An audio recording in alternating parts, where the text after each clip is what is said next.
नमस्कार, 10 बजे की बड़ी बहस में आपके साथ मैं आदित्य ख्याल। तो आप समझ गए होंगे, उत्तर प्रदेश में गठबंधन को लेकर प्रधानमंत्री की 30 अप्रैल की जो भविष्यवाणी थी, आखिरकार वो सच साबित हो गई। 3 जून को बीएसपी के गठबंधन तोड़ने के बाद अब दोनों के बीच पुरानी दुश्मनी भी खुलकर सामने आ गई। कल लखनऊ में हुई बैठक में मायावती ने कहा कि गठबंधन उनकी भूल था। यही नहीं, उन्होंने अखिलेश यादव और मुलायम सिंह पर भी जमकर निशाना साधा। मायावती ने यह भी आरोप लगाया कि ताज कॉरिडोर केस में मुलायम सिंह ने बीजेपी के साथ मिलकर उन्हें यानी मायावती को फंसाया था। मायावती ने खुलासा किया कि अखिलेश यादव ने उन्हें कहा था कि मुसलमानों को ज्यादा सीटें ना दी जाए, नहीं तो ध्रुवीकरण बढ़ेगा। मायावती ने यह भी कहा कि अखिलेश यादव ने उन्हें हार के बाद फोन तक नहीं किया। मायावती ने कहा कि समाजवादी पार्टी के साथ चुनाव लड़ने से उन्हें नुकसान हुआ क्योंकि समाजवादी पार्टी का वोट उन्हें ट्रांसफर ही नहीं हुआ। मायावती ने अखिलेश पर यह भी आरोप लगाया कि भीतरघात करने वाले नेताओं पर अखिलेश ने कोई कार्रवाई ही नहीं की। मायावती ने यह भी ऐलान किया कि अब गठबंधन की कोई गुंजाइश बची नहीं है और यूपी में विधानसभा उपचुनाव की 13 सीटों पर बहुजन समाज पार्टी अकेले चुनाव लड़ेगी। ऐसे में सवाल यह है कि 2022 के विधानसभा चुनाव के लिए बुआ ने बबुआ को धोखा दे दिया। मुसलमानों का नाम तो बहाना है, उत्तर प्रदेश में मायावती को अपना काम बनाना है। अखिलेश और मायावती के गठबंधन पर क्या सच साबित हुई, बल्कि इसमें तो सवाल ही नहीं है, सच साबित हुई प्रधानमंत्री मोदी की भविष्यवाणी। बुआ बबुआ भैया वाली बीएसपी से क्या होगा बहुजन हिताय। उत्तर प्रदेश में गठबंधन का दौर खत्म, एकला चालो पॉलिटिक्स की क्या अब शुरुआत हो गई है। कई खास मेहमान हमारे साथ हैं। आपको बता दूं, बीजेपी का पक्ष रखने के लिए हमारे साथ जयराम विप्लव हैं, रामदत्त त्रिपाठी सीनियर जर्नलिस्ट हैं, हमारे साथ आशुतोष मिश्र पॉलिटिकल एनालिस्ट और कांग्रेस की तरफ झुकाव, साथ ही हमारे साथ अशोक भारती हैं, दलित एक्टिविस्ट हैं। और अशोक भारती जी, मेरा पहला सवाल आप ही से मेरा सवाल ये है कि 0 से मायावती 10 तक पहुंच जाती हैं तो क्रेडिट मायावती को और हार का ठीकरा अखिलेश यादव पर। जी नहीं, मुझे लगता है कि बहन मायावती जो कह रही हैं वो दलित समाज की जो चिंताएं हैं उससे मेल नहीं खाता है। और मुझे लगता है कि बहुजन समाज पार्टी पूरी तरह से अब दलितों के खिलाफ जा चुकी है और देश में जो एक जिस तरह का दलितों को उनके कदमों से बहुत सेटबैक लगा है और मायावती पूरे देश के दलितों को धोखा देने वाले तबके के तौर पे पेश कर रही हैं। हम ये बताना चाहते हैं कि देश का दलित समुदाय अब मायावती के साथ नहीं है। उत्तर प्रदेश के चुनाव उन्होंने भी बहुत सब्र के साथ देखा था और दलितों ने जमीन पे दबाव बनाया था, जिसकी वजह से मायावती जी को अलायंस करना पड़ा था। मुझे लगता है कि जब 2022 का चुनाव होगा, बहन मायावती को पता लग जाएगा कि दूध कहां है, पानी कहां है, ये सब पता लग जाएगा उनको। ठीक है, रामदत्त त्रिपाठी जी, आपको भी यहां पर लेकर आना चाहती हूं। उत्तर प्रदेश की राजनीति पर आपकी पैनी नजर है इस समय। अगर इस तस्वीर को आप देखें एक कॉमन मैन के नाते, कॉमन वुमन के नाते, ऐसे लग रहा है कि मायावती ने अपना काम निकाला और अखिलेश यादव को धक्का मार दिया। 0 से 10 पर पहुंच गई और हार का ठीकरा भी अखिलेश यादव पर फोड़ गई। आपकी बात सही है। और देखिए, वास्तविकता ये है कि अगर आप सीट टू सीट एनालाइज करें तो हर सीट पर 2014 के मुकाबले बहुजन समाज पार्टी के वोट बढ़े हैं। तो मायावती को डेफिनेटली गठबंधन से फायदा हुआ, क्योंकि 2014 में 0 सीट मिली थी, एक भी सीट नहीं मिली थी और अब बढ़ के 10 हो गई। नुकसान तो कायदे से समाजवादी पार्टी का हुआ कि जिनकी फैमिली की भी 3 सीटें चली गई और केवल 5 रहीं। लेकिन मायावती की पुरानी आदत है कि वो कभी भी हार की जिम्मेदारी स्वयं नहीं लेती। इसके पहले एक बार उन्होंने कहा था कि साहब, हम मुसलमानों ने हमको वोट नहीं दिया इसलिए हम हार गए। अब इस बार उनका कहना है कि साहब, समाजवादी पार्टी के लोगों ने वोट नहीं दिया इसलिए हम हार गए। तो जाहिर है कि मायावती अपने ऊपर आंच नहीं आने देना चाहती, आत्मनिरीक्षण नहीं करना चाहती। और मुझे लगता है, लेकिन इस सब के बावजूद, समाजवादी पार्टी पर ठीकरा फोड़ने के बावजूद, उन्होंने एक गुंजाइश छोड़ रखी है। उन्होंने अपने बयान में कहा था कि अभी उपचुनाव में हम अकेले लड़ेंगे, लेकिन आगे के लिए ऐसा नहीं है कि उन्होंने रास्ता हमेशा बंद नहीं किया, क्योंकि उन्हें मालूम है कि इस समय बहुजन समाज पार्टी की वो ताकत नहीं है जो काशी राम जी के जमाने में थी। काशी राम जी पूरे एक समाज को जोड़ के रखते थे, अति दलित, अति पिछड़े और अल्पसंख्यक सबको जोड़ के रखते थे, और इन तबकों के ऑफिसर बड़ी तादाद में काशी राम के साथ थे। लेकिन अब दलित इंटेलिजेंसिया का मोह भंग हो गया है मायावती से। जैसा कि हम सुन भी रहे हैं, अभी अशोक भारती ने साफ साफ कहा कि अगर मायावती ये सोच रहे हैं दलित समाज उनके साथ है, तो नहीं, ऐसा बिल्कुल भी नहीं है। जयराम विप्लव, प्राइम मिनिस्टर ने तो ये तस्वीर 30 अप्रैल को ही दिखा दी थी जनता को। अदिति जी, ये महामिलावट का साइड इफेक्ट सामने आ रहा है। ये तो पहले से जग जाहिर था कि ये लोग एक डर के कारण, अपने स्वार्थ के कारण अपनी खोई हुई जमीन को बचाने के लिए एक साथ आए थे। तो जनता ने भी उस बात को बखूबी समझा है, और जिस प्रकार के परिणाम आए हैं उनको अपेक्षित परिणाम नहीं मिले, तो मायावती जी का ये स्टेप जग जाहिर था। अब कल की घटना को देख लीजिए, मायावती जी को अपने ही पार्टी के कार्यकर्ताओं और नेताओं पर भरोसा विश्वास नहीं है। बैठक में जाने से पहले सभी के मोबाइल जब्त कर लिए गए बाहरी, तो उनको समाजवादी पर भरोसा कब तक रहता? ये तो होना ही था। देखिए, जो देश में परिवारवादी और व्यक्तिवादी वंशवादी पार्टियां हैं, जो कि मायावती जी ने भी कल सिद्ध कर दिया, पुनः अपने भाई को नंबर 2 की पोजीशन दी, राष्ट्रीय उपाध्यक्ष बनाया, और अपने भतीजे को उन्होंने राष्ट्रीय संयोजक बना दिया अपनी पार्टी का। तो इन पार्टियों के मुखिया अभी भी जनता का नब्ज समझने में नाकाम है, और इसका असर क्या दिख रहा है कि उन पार्टियों के जो कार्यकर्ता, जो सांसद, जो नेता, विधायक जनता के बीच में रहते हैं, उनको जनता की भावनाएं, जनता का आदेश, जनता का मूड समझ में आ रहा है। इसलिए अब देखिए, टीडीपी के राज्यसभा का पूरा संसदीय दल 6 में से 4 टूट करके भारतीय जनता पार्टी में शामिल हो गया, मोदी जी के नेतृत्व को स्वीकार कर रहा है। कल ही झारखंड में राष्ट्रीय जनता दल पूरा टूट गया 90%, और उन्होंने एक अलग पार्टी बना ली। और आजकल तो बिहार में भी यही चल रहा है। ठीक है, कांग्रेस, हम ये सब मिलकर के तेजस्वी यादव को दोषी करार दे रहे हैं, और तेजस्वी भैया हार की खींच लंदन में निकालने के लिए बिल्कुल, वो अंग्रेजी में कहते हैं पूरा विपक्ष धराशायी हो चुका है। Success has many fathers and failure is an orphan. मतलब नाकामी जो होती है वो नाथ होती है, कोई हार की जिम्मेदारी लेना नहीं चाहता। आशुतोष मिश्र, गठबंधन तो कांग्रेस ने भी किया था विधानसभा चुनाव में। आज जो तस्वीर हम देख रहे हैं, उसके बाद मायावती ने एक कड़ा सबक सिखाया गठबंधन की राजनीति को।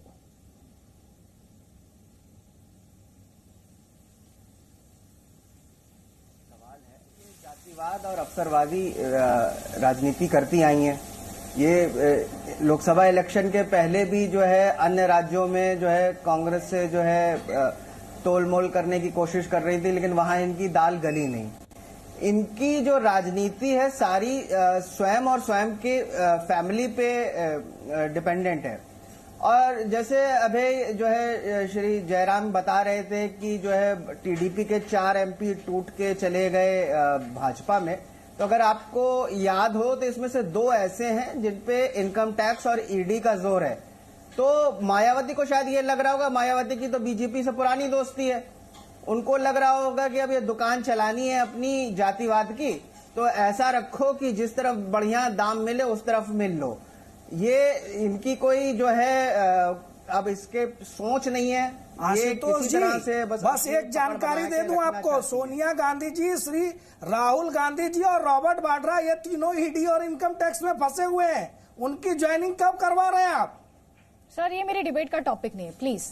प्लीज हम टॉपिक पे रहे, हम मुद्दे पर बात करें, हम गठबंधन की राजनीति पर बात करें, हम अवसरवादिता पर बात करें। लेकिन आशुतोष मिश्र, अवसरवादी कौन सा दल नहीं है?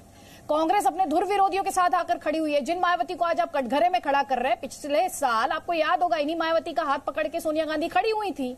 आज जिन्हें आप अवसरवादी बता रहे हैं, जिन्हें आप ऑपर्चुनिस्ट कह रहे हैं, उन्हीं का हाथ थामे हुए थी कांग्रेस। लेकिन यहां पर मेरा सवाल अशोक भारती जी आपसे भी है। बहुजन समाज कहने वाले आज परिवारजन में जाकर फंस गए। बहू की जगह अब परिजन आ गया है, बहुजन नहीं रहा, परिजन हो गया। जो सियासत, जिस बात से काशीराम ने इस पार्टी को दूर रखने की कोशिश की थी, जो उनका सक्सेसर आई मायावती, उन्होंने उसी के साथ उसको जोड़ दिया। देखिए, बहुजन समाज पार्टी सन 2006 में उसमें मौलिक बाबा साहब की विचारधारा के खिलाफ जाना उसने शुरू किया। 2006 में मान्यवर का परिनिर्वाण हुआ और उसके बाद धीरे धीरे करके जो बहुजन था वो केवल एक बिरादरी तक सीमित कर दिया गया।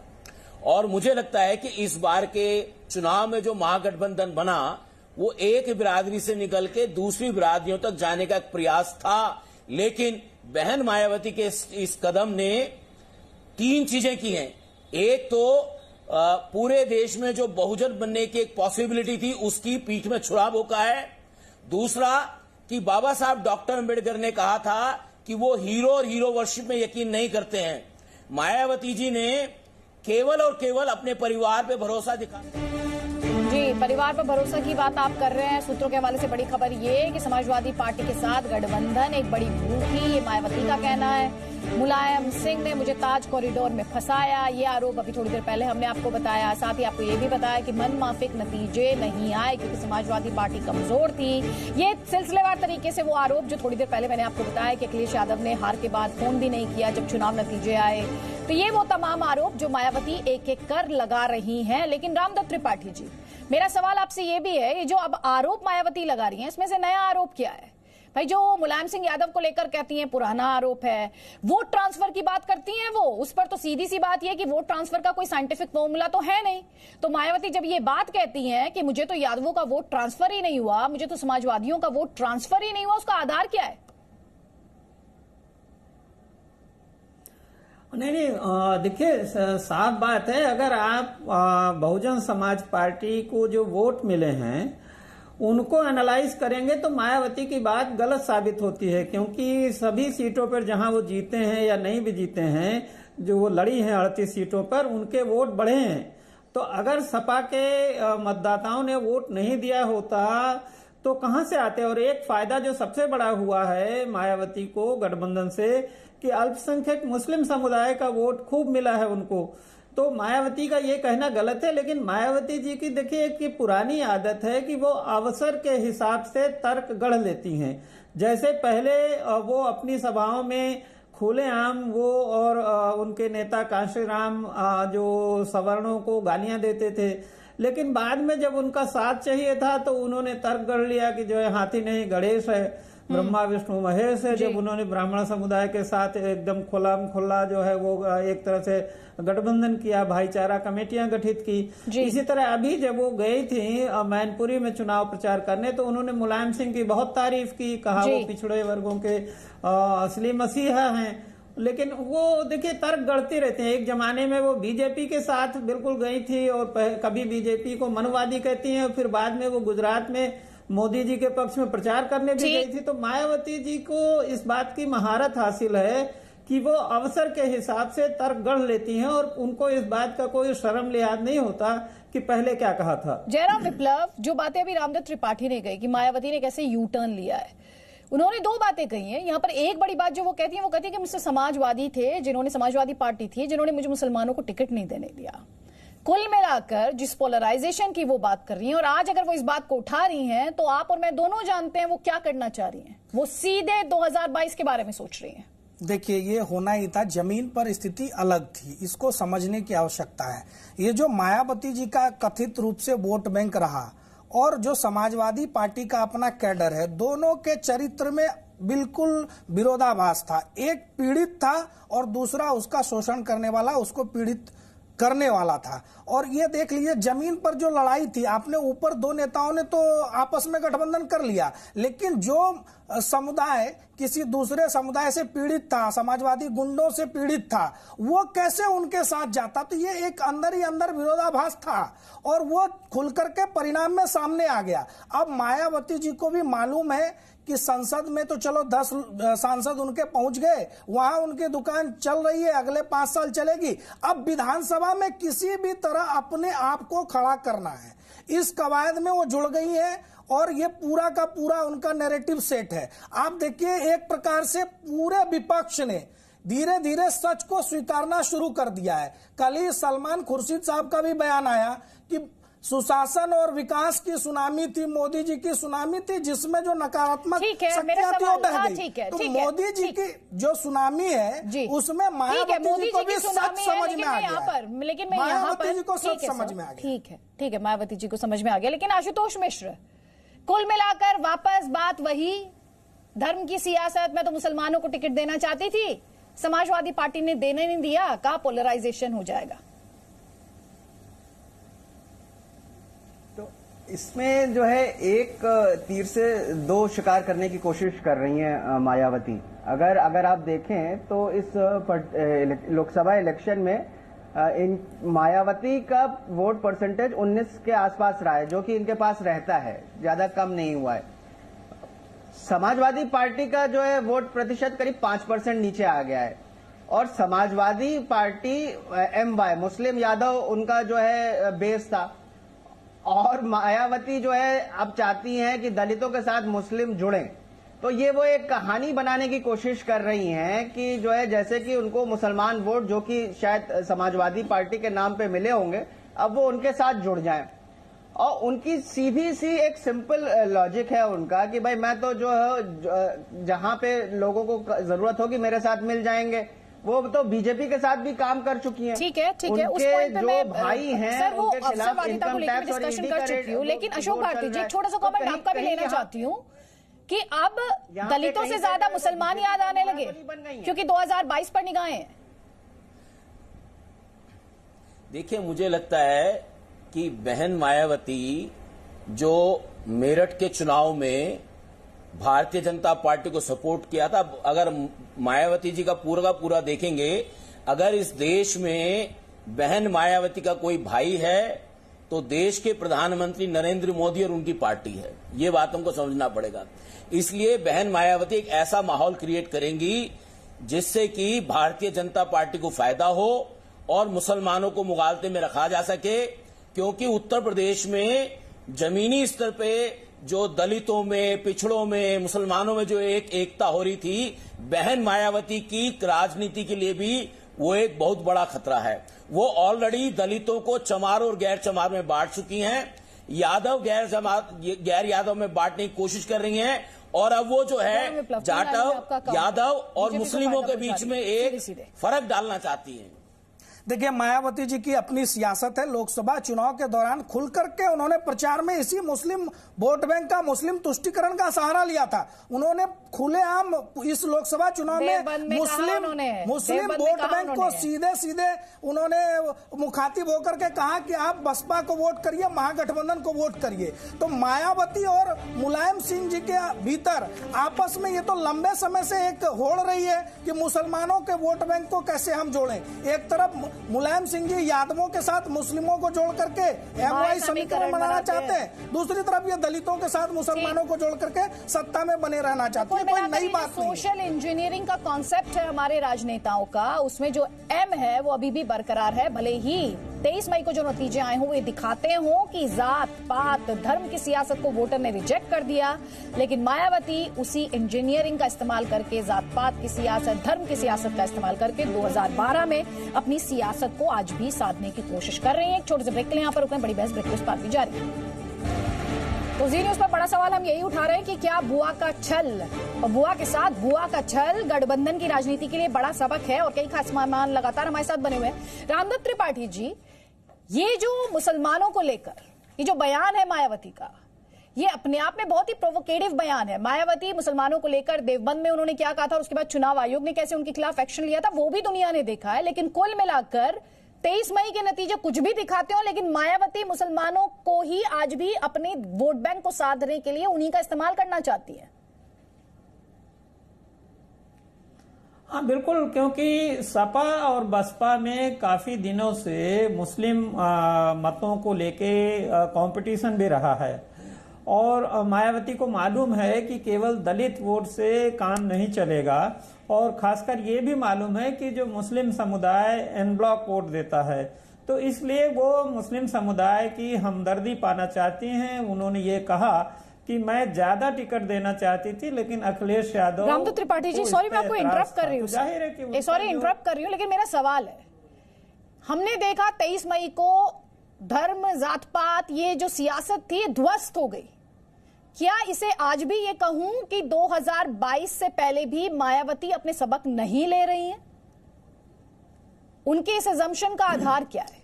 ये बात सही है कि देखिए, भारतीय जनता पार्टी ने जो अपनी चुनावी रणनीति बनाई थी 2014 में और आज भी वो इसी के इर्द गिर्द है। वो किसी न किसी तरह ये साबित भाजपा करती है कि जो बाकी सारी पार्टियां हैं, समाजवादी पार्टी, बहुजन समाज पार्टी और कांग्रेस, ये सब मुस्लिम परस्त हैं, हम ही केवल हिंदू हितैषी हैं या हिंदुत्व वाली पार्टी है। तो जाहिर है कि बीजेपी की जो रणनीति है वो मायावती के इस तरह के कहने से बीजेपी को ही और फायदा होगा, वो और हिंदू वोट कंसोलिडेट करेंगे। ठीक सर, आप रहिए हमारे साथ। इसी बीच बड़ी खबर, राष्ट्रपति के अभिभाषण पर आज लोकसभा में बहस की शुरुआत होगी। मंत्री सारंगी करने वाले हैं बहस की शुरुआत। हिना गावित बहस में दूसरी प्रवक्ता होंगी। वहीं प्रधानमंत्री नरेंद्र मोदी कल शाम 4 बजे बहस का जवाब देंगे। इस वक्त की बड़ी खबर आपको दिखा रहे हैं।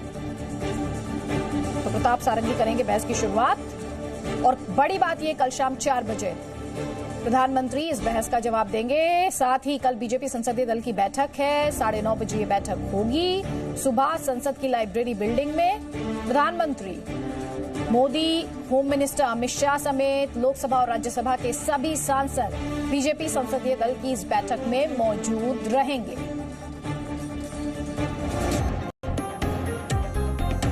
कालेधन पर संसद की स्थायी समिति आज संसद में रिपोर्ट पेश करने जा रही है। काले धन का कोई अनुमान नहीं दे पाई है। रिपोर्ट के मुताबिक डायरेक्ट टैक्स कोड को जल्द संसद से पास कराया जाए। डायरेक्ट टैक्स को सरल बनाने के लिए भी जल्द से जल्द कदम उठाए जाएं और ये रिपोर्ट आज टेबल की जाएगी। काले धन का कोई अनुमान ये समिति दे नहीं पाई है अपनी रिपोर्ट में। बड़ी बातें क्या है इस रिपोर्ट की, सिलसिलेवार तरीके से आपके सामने रख रही हूं। डायरेक्ट टैक्स कोड को जल्द से जल्द संसद से पास कराया जाए। साथ ही काले धन को लेकर क्या नंबर है, क्या डिटेल्स है, ऐसा कोई भी अनुमान या एस्टिमेशन ये कमेटी या समिति आप कह लीजिए दे नहीं पाई है। हालांकि डायरेक्ट टैक्स कोड को जल्द से जल्द पास कराने की बात कही जा रही है और साथ ही इसे सरल बनाने की भी बात। रवि त्रिपाठी मेरे सहयोगी जुड़ गए हैं। रवि, सबसे पहले तो सरल भाषा में बताइए हमारे दर्शकों को, ये जो खबर हम अपने दर्शकों को दिखा रहे हैं इसके मायने हैं क्या? देखिए, काले धन को लेकर एक स्टैंडिंग कमेटी ऑन फाइनेंस की रिपोर्ट आनी थी। जो रिपोर्ट तैयार हुई है जिसको वेबसाइट पे डाल दिया गया है और आज लोकसभा में इसे उस टेबल पे रखा जाएगा। काले धन, जो देश में कितना काला धन है और देश से बाहर कितना काला धन है, इसको लेकर एक कमेटी बनाई गई थी। कमेटी ने अलग अलग एजेंसियों से इसको जांच के लिए आदेश दिया था कि इसको स्टडी करके बताए कि वाकई है कितना। तो सबसे बड़ी चीज ये है कि जो चीज कमेटी की रिपोर्ट में आई है उसमें कोई फैक्ट जो है एज सच नहीं देखने को मिल रहा है। ऐसा कोई कंक्रीट रिजल्ट देखने को नहीं मिल रहा है, क्योंकि जो 3 अलग अलग एजेंसियों की जांच और जो उनके फैक्ट फाइंडिंग है उसमें लगभग इतना वेरिएशन है कि उसको कुछ समझा नहीं जा रहा है कि क्या वाकई इसमें कुछ काले धन को लेकर जानकारी फैक्ट आ पाया है, नहीं आ पाया है। तो माना जा रहा है कि इसके बाद जैसे कमेटी की रिपोर्ट आज टेबल होगी उसके बाद फिर से सरकार जो है 3 महीने का टाइम देगी डायरेक्ट टैक्स कोड को लेकर एक नियम बनाने को, जिसके तहत ये जानकारी होगी कि आखिरकार कितना काला धन अभी देश में है या दुनिया में है। क्योंकि अभी तक देखिए पिछले 5 साल से सरकार की कवायद चल रही है, लेकिन 5 साल में भी सरकार को स्टैंडिंग कमेटी और जो तमाम सारे एजेंसीज हैं उसके जरिए कोई रिपोर्ट फैक्ट फाइंडिंग नहीं मिल पाई है और ये कहीं ना कहीं एक शर्मनाक भी और चिंता का विषय भी है। ठीक, शुक्रिया रवि त्रिपाठी इस बड़ी खबर के लिए। काले धन पर एक्शन की रिपोर्ट वित्त मंत्रालय से मांगी है इस कमेटी ने। और एक बार फिर से रुक कर लेते हैं हमारी बड़ी बहस का कि कैसे मायावती के छल से गठबंधन की सियासत को एक बड़ा सबक मिला है। अपने आप में ये दिलचस्प है हमारे दर्शकों के लिए, आपके लिए समझना कि मायावती ने 2014 में 80 सीटों पर चुनाव लड़ा था तो उन्हें 19.77% वोट मिले थे। इस बार उन्होंने समाजवादी पार्टी के साथ गठबंधन के बाद 36 सीटों पर चुनाव लड़ा और उन्हें 19.36% वोट मिले, यानी कुल मिलाकर उतने ही वोट जितने 2014 में मिले थे। तब 0 पर रही थी, अब 10 सीटों पर पहुंच गई हैं। समाजवादी पार्टी को 2014 में 22.35% वोट मिले थे और इस बार ये पार्टी सिर्फ 18% वोट हासिल कर पाई। लेकिन बावजूद इसके जयराम विप्लव, प्रधानमंत्री मोदी जो कह रहे थे, बार बार कह रहे थे कि 23 मई के बाद ये कपड़े फाड़ेंगे। देखिए, महामिलावट उन्होंने इसका नाम रखा था, वो आज चरितार्थ साबित हो गया। देखिए, दिक्कत कहां हुई, ये जो आप वोट परसेंटेज का आंकड़ा बता रही थी, वहां पर दिक्कत ये है कि मायावती जी के पास जो एक कथित वोट बैंक था, वो वोट बैंक भी खिसका है, वो भारतीय जनता पार्टी की तरफ आया है, और अखिलेश जी का भी जो MY समीकरण था वो भी ध्वस्त हुआ है। इसी कारण से दोनों के साथ आने के बावजूद उनकी वोटिंग परसेंटेज कम रही। और ये कारण क्या है? एक तरफ लोगों ने देखा कि दलित की बेटी कैसे दौलत की बेटी बन गई, कैसे नोट जन्मदिन पर नोटों की मालाएं पहना करके मायावती जी एक वसूली का काम कर रही थी, एक तरह से लेवी वसूला करती थी। अखिलेश यादव जी ने क्या किया, किस प्रकार से जनता के पैसों का दुरुपयोग किया, टाइल्स और टोटी तक उखाड़ करके ले गए, महंगे महंगे टाइल्स लगा करके आलीशान जीवन जी रहे थे, ये सब जनता ने देखा। दूसरी तरफ उन्होंने देखा कि देश का प्रधान सेवक प्रधानमंत्री सफाई कर्मचारियों के पांव धो करके जनता को एक संदेश देता है कि ऊंच नीच कुछ नहीं है, सफाई का काम करने वाला सबसे ऊपर है हमारे लिए। तो यह संदेश नीचे तक गया है, जो मायावती जी के वोट बैंक हो या अखिलेश जी के, उसको सर वो पूरी तो तरह ये से भी आरोप खोखला लगा कर रही है ना दिया। आपसे, आप पर तो ये भी आरोप लगा रही है ना, ताज कॉरिडोर में जो फंसाने की उनको कोशिश की गई मुलायम सिंह यादव द्वारा, वो आप ही के साथ मिलकर रची गई थी, ये भी तो आरोप है उनका, उस पर भी तो बोलिए आप। अब भ्रष्टाचार अगर हो रहा है और उसकी जांच ना की जाए, उस पर कभी कोई कार्रवाई ना की जाए, तो ये तो एक प्रकार की मोनोपोली है कि हम भ्रष्टाचार भी करेंगे और हमें उसकी आड़ में कुछ भी करने की छूट दे दी जाए। जो भी भ्रष्टाचार करेगा उस पर कार्रवाई होगी। कार्रवाई तो अभी भी चल रही है, उसकी पूरी रिपोर्ट CBI अभी भी जांच कर रही है, और उसमें जो है मुलायम सिंह जी पर भी जांच हो रही है, अखिलेश जी पर भी जांच हो रही है, गोमती रिवर फ्रंट को लेकर के। तो देखिए कहां तक जाती है बात। नहीं तो वो जो कह रही है कि आप और समाजवादी मिले हुए थे, पॉइंट तो उनका ये है ना, आप और समाजवादी मिले हुए थे। आदित्य जी मिले हुए आरोप तो लगा रही है, एक नहीं 3 आरोप एक ही लाइन में लगा रही है। अच्छी बात है, लेकिन सत्य तो यही है ना कि मायावती जी स्वयं हमारे साथ सरकार में शामिल रही हैं। कौन ऐसा दल है कांग्रेस को छोड़ करके जो आज भारतीय जनता पार्टी के साथ कभी न कभी गठबंधन में नहीं रहा हो, कभी न कभी आप साथ आए हैं। तो इस प्रकार की बात देखिए, कभी गैर कांग्रेसवाद के नाम पर आप भाजपा के साथ आते हैं, सत्ता में रहते हैं, और आज गैर भाजपावाद के नाम पर आप कांग्रेस के साथ गलबैया करते हुए नजर आ रहे थे। ठीक है, ये तो आपका दोहरा चरित्र है। अशोक भारती एक तरफ वो बीजेपी को मनुवादी पार्टी बताती हैं, ठीक, वो कहती हैं कि ताज कॉरिडोर में मुलायम सिंह यादव ने बीजेपी के साथ मिलकर मुझे फंसाया, और अपने दूसरे आरोप में वो ये भी कहती हैं कि यही समाजवादी पार्टी प्रमोशन में जब हम आरक्षण देना चाहते थे दलितों को तो उसमें अड़ंगा लटका रही थी। देखिए, मुझे लगता है कि हमको बहन जी को ये याद दिलाना पड़ेगा कि जो एक बहुत बड़ा मसला रिजर्वेशन इन प्रमोशन का था, वो उनकी सरकार के वक्त हाई कोर्ट में फैसला हुआ और बहन मायावती ने उस पर कोई कार्रवाई नहीं की। तो हमको ये समझना पड़ेगा कि जो लोग अपने आप को दलितों के हितैषी के तौर पे पेश कर रहे हैं, तथ्य उनके खिलाफ भी जाते हैं। और मैं ये जो भारतीय जनता पार्टी के प्रवक्ता उनको बताना चाहता हूं कि उनको ये बात समझना चाहिए कि लोग इनके साथ नहीं थे, ये दूसरी पार्टियों के साथ जाके इन्होंने सरकार बनाई, और ये लोग उस करप्शन के बराबर के हिस्सेदार हैं। और ये जो दलित विरोधी नीतियां थी, पिछड़ी विरोधी नीतियां थी, भारतीय जनता पार्टी उसकी बराबर की हिस्सेदार है, क्योंकि इन्होंने उस लोगों को सपोर्ट किया। इसलिए ये लोग आज सत्ता में, इसलिए उससे हाथ नहीं पहुंच सकते। ठीक सर, इस पे काउंटर लेते हैं। जयराम विप्लव, आप क्या बोल रहे हैं ये खुद आप भी नहीं समझ पाएंगे जब आप जाकर वीडियो देखेंगे। आप खुद ही दोहरी बातें कर रहे हैं। आज अगर भारतीय जनता पार्टी अगर दलित विरोधी होती, आज दलितों का इतना बड़ा समर्थन हमें नहीं मिलता, और इस देश में बगैर दलितों और पिछड़ों के इतना बड़ा मैंडेट किसी सरकार को मिलना क्या संभव है क्या? और हमारा चरित्र क्या है, मैंने अभी उदाहरण देकर के आपको बताया। अरे बाबा साहब अम्बेडकर के विचारों को किसने मारा? वो मारने वाले आप जैसे लोग ही थे, और उनके विचारों को आज दुनिया भर में फैलाने का काम हमारी सरकार ने किया है। हमारी सरकार ने जयराम विप्लव, ठीक है, जयराम विप्लव मत बोलिए। जयराम विप्लव, एक सेकेंड। अशोक भारती जी वो कह रहे हैं कि आप झूठ फैला रहे हैं। जी नहीं, मैं इनसे ये पूछिए कि जब ताज कॉरिडोर हुआ तो भारतीय जनता पार्टी बहुजन समाज पार्टी के साथ सरकार में थी या नहीं थी? ठीक, अगर सरकार में थी तो वैसी हो गया। एक सेकंड सर, अब जवाब लीजिए, जवाब लीजिए, जवाब लीजिए ना सर, जवाब लीजिए आप। भारतीय जनता पार्टी सरकार जी, ठीक, जवाब लीजिए आप। अरे आप तो पहले दोहरी बातें मैं बार बार कह रहा हूं, इसीलिए ना एक तरफ आप कह रहे हैं कि मायावती जी कह रही है कि भारतीय जनता पार्टी ने उनको फंसाया, दूसरी तरफ आप कह रहे हैं कि उस सारे प्रकरण में भ्रष्टाचार में भारतीय जनता पार्टी ने भी लाभ उठाया। ये दोनों बातें कैसे संभव है? नहीं हो सकती हैं। और जांच चल रही है, जांच की रिपोर्ट को आप और हम झुटला नहीं सकते। दूसरी चीज, नहीं, वो जो बात उठा रहे हैं उसका जवाब आपको देना चाहिए यहाँ पर। एक सेकंड रुकिए, एक सेकंड सर। नहीं, जयराम विप्लव वो ये कह रहे हैं कि सत्ता में तो आपके साथ थी ना वो उस समय, जो वो उस पर आरोप लगा रहे हैं आप पर, उसका जवाब देना पड़ेगा आपको। नहीं, वो आरोप लगाए, वो जाए ना सुप्रीम कोर्ट, वो सुप्रीम कोर्ट जाए, जांच एजेंसियों के पास जाए, सत्य है तथ्य है प्रस्तुत करे।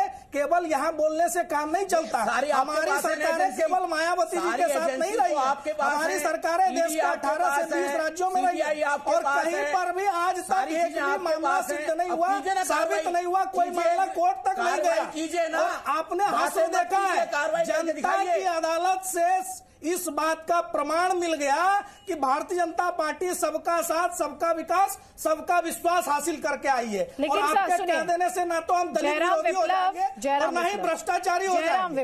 ये चुनाव के समय तो बहुत ठीक था, जनता ने उत्तर दे दिया। ठीक है, ठीक, आपने उत्तर दे दिया सर, लेकिन सवाल पूछने बंद हो जाएंगे ऐसा नहीं। ठीक है सर, सुनिए, अब सुनिए आशुतोष मिश्र, जो सवाल यहाँ पर अशोक भारती उठा रहे हैं, वो कह रहे हैं कि आप जब ताज कॉरिडोर करप्शन की बात करते हैं तब बीएसपी और बीजेपी पावर शेयर कर रहे थे।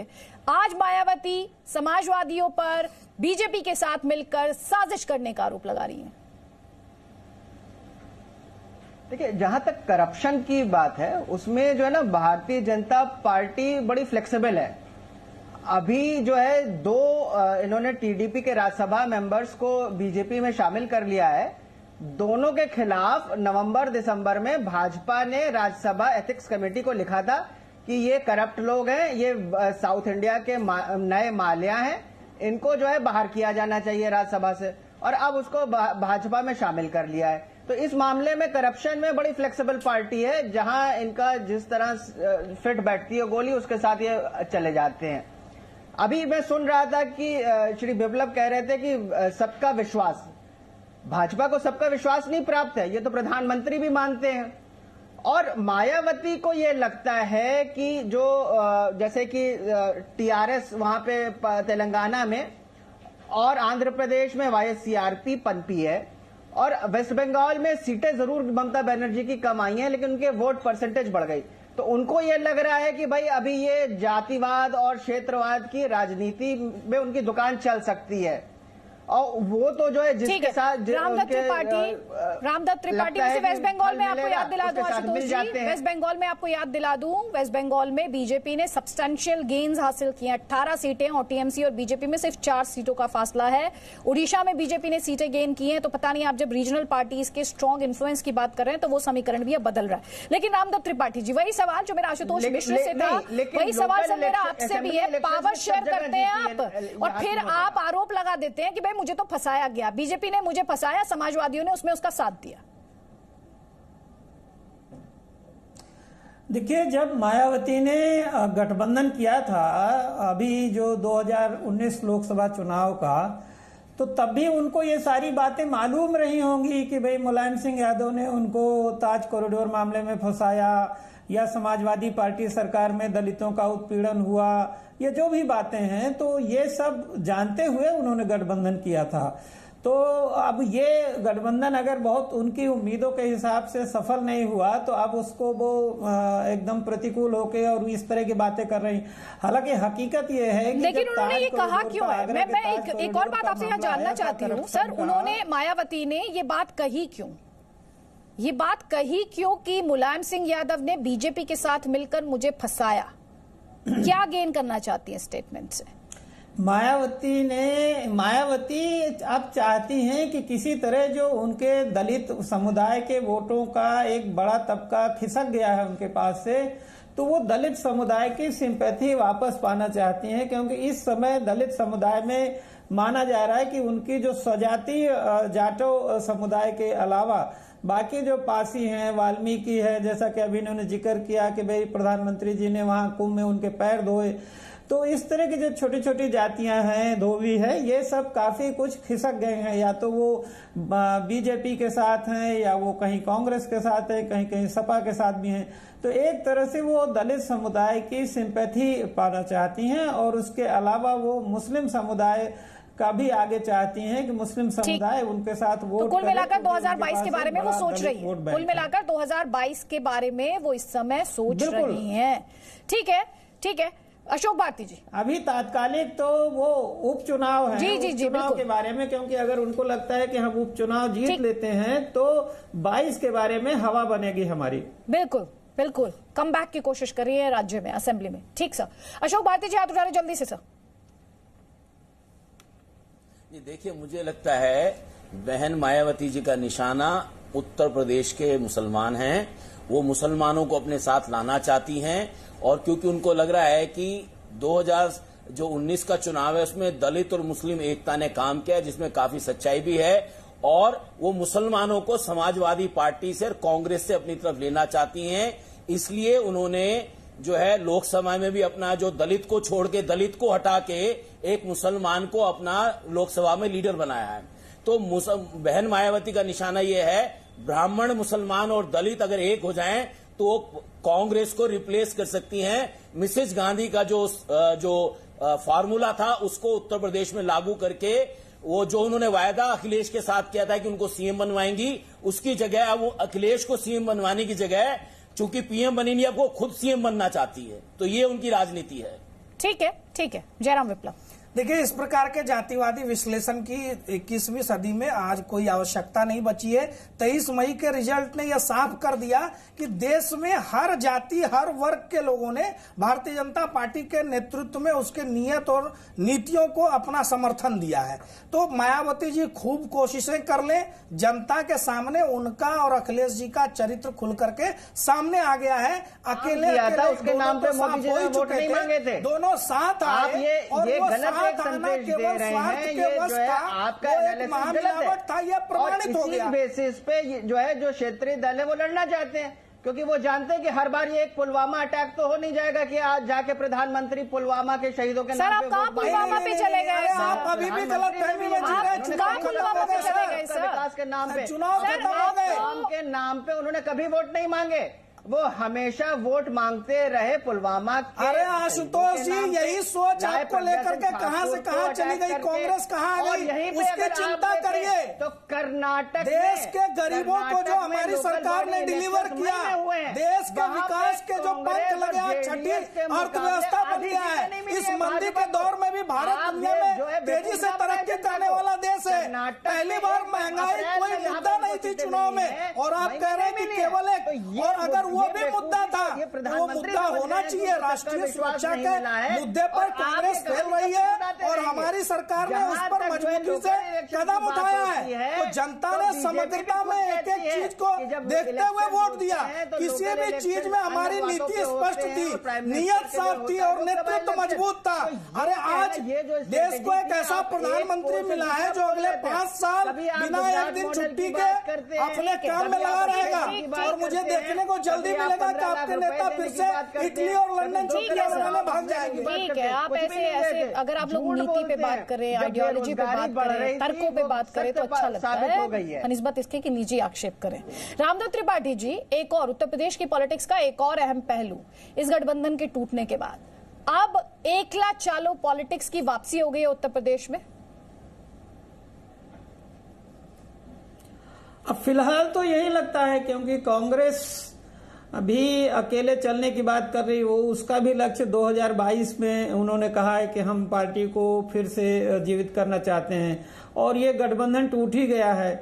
तो लेकिन एक बात है, मायावती जी का कोई भरोसा नहीं है। अगर वो अभी उपचुनाव में अपनी ताकत का तौलेंगी कि कैसी है, और कोई ताजुब नहीं कि वो 2022 चुनाव के पहले फिर गठबंधन कर ले। लेकिन सर उसमें डिपेंड करेगा ना, उन पर भरोसा कौन करेगा? अब ट्रस्ट डेफिसिट इतना ज्यादा, आप पहले भी कह रहे थे कि वो अपने पत्ते जो है खोले रखे हैं, उन पे भरोसा कौन करेगा? देखिए, क्योंकि देखिए, हमने ये देखा भरोसे की हाथी बात साइकिल नहीं, की सभी सवारी पार्टियां इसी तरह से करके गठबंधन 10 सीटें करके- निकाल कर ले गया। देखिए वो भरोसे की कोई बात नहीं। देखिए बीजेपी ने वहां टीडीपी से किया, कोई कहीं करता है, कांग्रेस का जेडीएस से चल रहा है कर्नाटक। ये तात्कालिक आवश्यकता के लिए गठबंधन होते हैं, इनका कोई दीर्घकालीन लक्ष्य नहीं होता। तो अब ये देखेंगे तीनों दल की आगे ठीक क्या है। स्थिति है। ठीक, उस अशोक हिसाब भारती से जी, करेंगे। क्या आज की तारीख में दलित एक बार फिर से मायावती पर भरोसा कर पाएगा? ये जो ट्रस्ट डेफिसिट है, जिस तरह से साइकिल की सवारी पर करके हाथी के 10 सीटें हासिल करना और फिर साइकिल को पंचर करके छोड़ देना, अबेंडन कर देना उसको, एक वोटर भी कहीं ना कहीं खुद को ठगा हुआ महसूस कर रहा था ना जब ये गठबंधन हुआ था। दलित वोटर की खास तौर पे बात कर रही हूं। मुझे लगता है कि निश्चित तौर पर जो दलित इंटेलिजेंसिया है, दलितों के जो सामाजिक नेता हैं, वो बहन मायावती के इस कदम के बहुत खिलाफ हैं, बहुत गुस्से में हैं।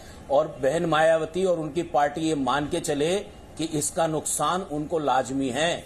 हालांकि 2022 में राजनीतिक सिचुएशन क्या होगी, मैं ये नहीं मानता कि 2022 में एकला चलो वाली नीति आएगी। जरूर कोई ना कोई कॉम्बिनेशन होगा, क्योंकि आज भारतीय जनता पार्टी जितनी मजबूत ठीक है। उस और जिस तरह की विचारधारा को वो मानती है, उसको लेकर मुझे लगता है कि उसके समांतर एक राजनीति जरूर खड़ी होगी। और बहन मायावती का मुझे लगता है कि उनकी राजनीति अब एक प्लेटो पर आ गई है। अब इस राजनीति को आगे खत्म होना ही है। ठीक है। अब उसका जगह कौन लेगा, ये सवाल भविष्य के गर्भ में है। भविष्य के गर्भ में है। आशुतोष मिश्र, एक बार फिर से गठबंधन की सियासत पर भरोसा करने के मूड में कांग्रेस है क्या? उत्तर प्रदेश तो राजनीति की बड़ी प्रयोगशाला बन जो रहा है। है। अगर आप अभी तक का देखिए, कांग्रेस का बात तो कांग्रेस जाने, लेकिन अगर अभी तक के जो इंडिकेशंस हैं उसमें तो नहीं लगता कि जो है निकट भविष्य में कुछ ऐसा होने वाला है। और ये वहां पे जो 2 नए अपॉइंट हुए थे, प्रियंका गांधी और माधवराव सिंधिया, उनके अपॉइंटमेंट के समय भी राहुल गांधी ने कहा था कि 2022 के यूपी इलेक्शंस को ध्यान में रख के किए गए हैं। तो यहाँ पे बहुत जरूरी है कि हम ये ठीक है सर, जयराम विप्लव आपको तो सूट करता है, ये अलग अलग चलेंगे तो आपको सूट करता है। देखिए पूरा का पूरा नैरेटिव चेंज कर दिया है जनता ने। और अब ये जो कह रहे हैं कि ये हट जाएंगे, उनका स्थान कौन लेगा, तो स्थान वगैरह जनता देने के मूड में नहीं है। जनता ने साफ कर दिया, जो काम करेगा, जो विकास की बात करेगा, जो मुद्दों पर बात करेगा और जिसकी नीयत साफ होगी, जो ईमानदार होगा, हम उसको चुनेंगे। तो केवल और केवल जातिवाद, परिवारवाद और वंशवाद के नाम पर मेरी चौथी पीढ़ी ने ये महान काम किए थे, मेरी दादी से मेरी नाक मिलती है, इस आधार पर जनता नहीं चुनने वाली है। तो कांग्रेस भी आशुतोष से बहुत ज्यादा उम्मीदें मत पालिए। कामदार वर्सेस नामदार की बात बीजेपी करती है, जाते जाते